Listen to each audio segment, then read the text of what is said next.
അപ്പോൾ ചെമ്പനീർ പൂവിന്റെ എല്ലാ പ്രിയപ്പെട്ട പ്രേക്ഷകർക്കും മെട്രോ സ്റ്റാറിലേക്ക് സ്വാഗതം. അപ്പം നമ്മുടെ ചെമ്പനീർ പൂവിൽ സച്ചിയുടെയും രേവതിയുടെയും ആ ഒരു താലിമാറ്റൽ ചടങ്ങും ശാന്തി മുഹൂർത്തവും ഒക്കെ നടത്താൻ വേണ്ടിയിട്ടാണ് അച്ഛമ്മ ശ്രമിക്കുന്നത്. എന്നാൽ ഇതെല്ലാം പൊളിക്കാൻ വേണ്ടിയിട്ട്, തകർക്കാൻ വേണ്ടിയിട്ട് നമ്മുടെ ചന്ദ്രമതി ശ്രമിക്കുവാണ്. പക്ഷേ ഇന്ന് നമ്മുടെ ആ ഒരു ചടങ്ങിനിടയിൽ ശ്രുതി വരുമ്പോൾ ചില രഹസ്യങ്ങൾ പുറത്താവാനുള്ള സാധ്യതകളാണ്. അപ്പോൾ ഇനി എന്തൊക്കെ സംഭവിക്കുമെന്ന് നോക്കാം. അതിനു മുൻപ് ആദ്യമായിട്ടാണ് ഈ ചാനൽ കാണുന്നതെങ്കിൽ തീർച്ചയായിട്ടും സബ്സ്ക്രൈബ് ചെയ്യുക. അപ്പോൾ ഞങ്ങളുടെ പുതിയ സീരിയൽ റിവ്യൂ വീഡിയോസ് എല്ലാം നിങ്ങൾക്ക് ലഭിക്കുന്നതായിരിക്കും. അപ്പോൾ നമ്മുടെ ചന്ദ്രമതി രേവതിയോട് ഒരുപാട് ഇല്ലാ കഥകൾ പറഞ്ഞ് രേവതിയെ വിഷമിപ്പിക്കാൻ വേണ്ടിയിട്ട് ശ്രമിക്കുകയാണ്. അങ്ങനെ രേവതി നേരെ അമ്പലത്തിലോട്ട് പോവാണ്. അമ്പലത്തിൽ പോയി ഒരുപാട് സച്ചിയെ കണ്ടത് മുതൽ ഈ കല്യാണം കഴിഞ്ഞത് വരെയുള്ള കാര്യങ്ങൾ, ഓരോ സങ്കടങ്ങൾ ദേവിയോട് ഏറ്റു പറയുകയും എന്നിട്ട് ഇപ്പോൾ നല്ലൊരു ചടങ്ങ് നടത്താൻ വേണ്ടി പോവുകയാണ്. പക്ഷെ അത് അമ്മ ഒരുപാട് കാര്യങ്ങൾ എന്നെ പറഞ്ഞു വേദനിപ്പിച്ചുവെങ്കിൽ പോലും അങ്ങനെയൊന്നും നടക്കാതെ നമ്മുടെ ജീവിതം രണ്ടുപേരുടെയും, എൻ്റെയും സച്ചിയുടെയും ജീവിതം സന്തോഷത്തോടെ മുന്നോട്ട് പോകാനായിട്ട് ഒരുപാട് സഹായിക്കണം എന്നൊക്കെ പറഞ്ഞ് ഒരുപാട് പ്രാർത്ഥനയൊക്കെ കഴിഞ്ഞതിന് ശേഷം രേവതി തിരിച്ച് വീട്ടിലോട്ട് പോവുകയാണ്. ഈ ഒരു സമയത്ത് നമ്മുടെ ആദ്യം അച്ഛമ്മയും കൂടി അമ്മമ്മയും കൂടി ശ്രുതിയോട് യാത്രയൊക്കെ പറഞ്ഞിട്ട് പുറത്തോട്ട് ശ്രുതിയോട് യാത്ര പറഞ്ഞ് തിരിച്ച് നാട്ടിലോട്ട് പോവാണ്.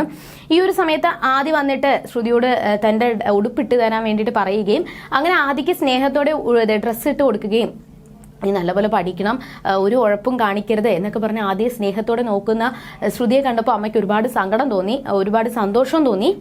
മാത്രമല്ല ആദ്യം പറഞ്ഞത്, ആൻറ്റി എന്നാണ് അങ്ങോട്ട് വരുന്നത്? കാരണം എൻ്റെ സ്കൂളിൽ എല്ലാ കുട്ടികളെയും അമ്മമാരാണ് കൊണ്ടാക്കുന്നത്, പക്ഷെ എനിക്ക് അമ്മ ഇല്ലല്ലോ എന്ന് പറഞ്ഞ് എല്ലാവരും കളിയാക്കാറുണ്ട്. അപ്പം ആൻറ്റി എന്നാണ് വരുന്നത് എന്നൊക്കെ പറഞ്ഞ് ആദ്യയുടെ സങ്കടങ്ങൾ പറയുവാണ്. അവിടെയും ശ്രുതി ആശ്വസിപ്പിച്ചതിന് ശേഷം ഒരു ദിവസം വരാം എന്ന് പറഞ്ഞ് അവരെ അങ്ങോട്ട് അയക്കുകയും പിന്നെ കല്യാണത്തിന് അമ്മയ്ക്ക് വരാൻ പറ്റാത്തത് കൊണ്ട് തന്നെ അമ്മയുടെ അനുഗ്രഹമൊക്കെ വാങ്ങുന്നുണ്ട്. എന്നിട്ട് അവരെ ഒരു ഓട്ടോയിൽ പറഞ്ഞയക്കുവാണ്. അങ്ങനെ ഓട്ടോയിൽ പോകുന്ന വഴിക്ക് ഓട്ടോ കേടാവുകയും അവസാനം പൈസയൊക്കെ കൊടുത്തിട്ട് അവർ ബസ് സ്റ്റോപ്പിലോട്ട് നടന്നു പോകുന്ന സമയത്താണ് രേവതിയെ കാണുന്നത്. അപ്പോൾ രേവതിയെ കണ്ടപ്പോൾ ആദ്യം ഓടിപ്പോയി കെട്ടിപ്പിടിക്കുകയും പിന്നെ അന്നത്തെ ആ ഒരു കാര്യങ്ങളൊക്കെ പറയുകയും ഇന്ന് എൻ്റെ ഒരു താലിമാട്ടിൽ ചടങ്ങുണ്ടെന്നും അപ്പോൾ ഇന്ന് നിങ്ങൾ വീട്ടിലോട്ട് വരണം എന്ന് പറഞ്ഞ് നിർബന്ധിച്ച് അവരെ തിരിച്ച് തൻ്റെ വീട്ടിലോട്ട് രേവതി കൊണ്ടുപോവുകയാണ്. അങ്ങനെ വീട്ടിൽ ചെന്നപ്പോൾ തന്നെ സന്തോഷത്തോടെയാണ് ആദ്യം ഇറങ്ങി ഓടി കളിക്കാൻ വേണ്ടിയിട്ട് ഓടിയത്. പക്ഷേ ചന്ദ്രമതിക്ക് ഒന്നും ഇഷ്ടപ്പെട്ടിട്ടില്ല. ഒന്നാമത്തെ കാര്യം, അവിടെ ഒരു ഫംഗ്ഷൻ നടക്കുന്നതേ ചന്ദ്രമതിക്ക് ഇഷ്ടപ്പെട്ടിട്ടില്ല. അതിൻ്റെ കൂടെ ഈ ഒരു ആദിയുടെ അമ്മുമ്മയും വന്നപ്പോൾ തന്നെ ഒട്ടും ഇഷ്ടപ്പെട്ടില്ല. അതിൻ്റെ പേരിൽ ചെറുതായിട്ട് രേവതി വഴക്കു പറയുകയും അങ്ങനെ തർക്കങ്ങൾ നടക്കുന്ന സമയത്ത് അച്ഛമ്മയും രവീന്ദ്രനും വരുന്നുണ്ട്.